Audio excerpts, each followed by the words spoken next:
दो वस्त्र की महत्वता होती है। ध्यान लगाना जरा, जितनी भी माताएं बैठी हैं, चाहे वो सासू माँ हो चाहे बहू हो, कार्तिक महीने में दो वस्त्र का विधान है, एक पीले कलर का वस्त्र और एक लाल कलर का वस्त्र। आज देवउठनी एकादशी है, ऐसी कोई माता नहीं होगी जो अपने घर में तुलसी जी का पूजन नहीं करे। घर की माँ यदि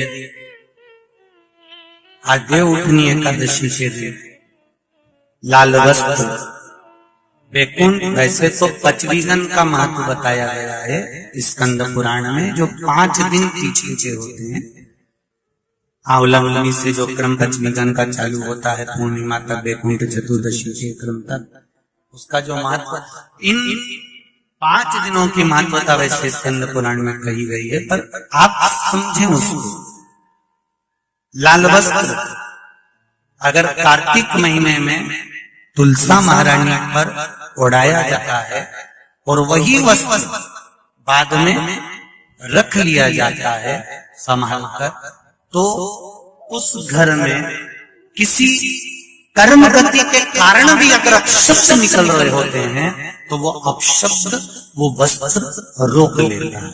वो वस्त्र रोकता है। कौन सा वस्त्र? लाल वस्त्र।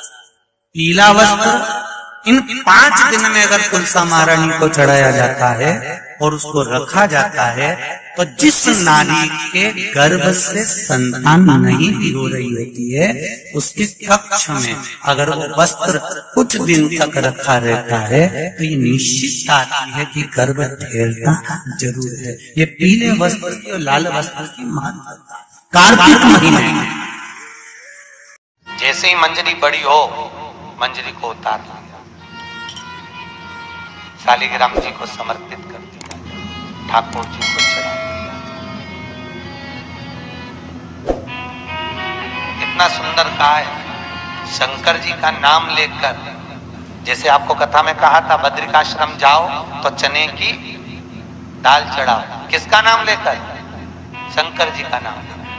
केदारनाथ जाओ तो शंकर जी पर घी चढ़ाओ, किसका नाम लेकर? नारायण का नाम लेकर। नारायण का नाम लेकर केदारनाथ में घी चढ़ता है और बद्रीनाथ में शिव का नाम लेकर चने की दाल चढ़ती है।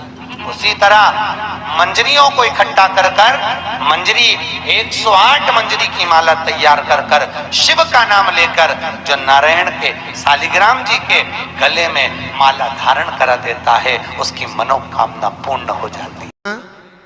घर में तुलसी का पौधा होना जरूरी है। क्यों जरूरी है? जब कोई हमारे ऊपर विद्या करता है, कोई तंत्र विद्या, कोई मंत्र विद्या करता है, तो हमारे ऊपर वो विद्या का असर नहीं होता अगर तुलसी का घर में पौधा है, क्योंकि वो असर पूरा तुलसी पर आ जाता है। किसी किसी के घर में तुलसी सूख जाती है। कई बार पूछा होगा आपने, तुलसी क्यों सूख गई, कारण क्या है? फिर लगाओगे फिर सूख जाएगी, फिर लगाओगे फिर सूख जाएगी। उसका कारण है कि घर में कोई विद्या कर रहा है, आपके ऊपर कोई ऐसा टोना दिया जा रहा है जिससे आप तकलीफ भोगे।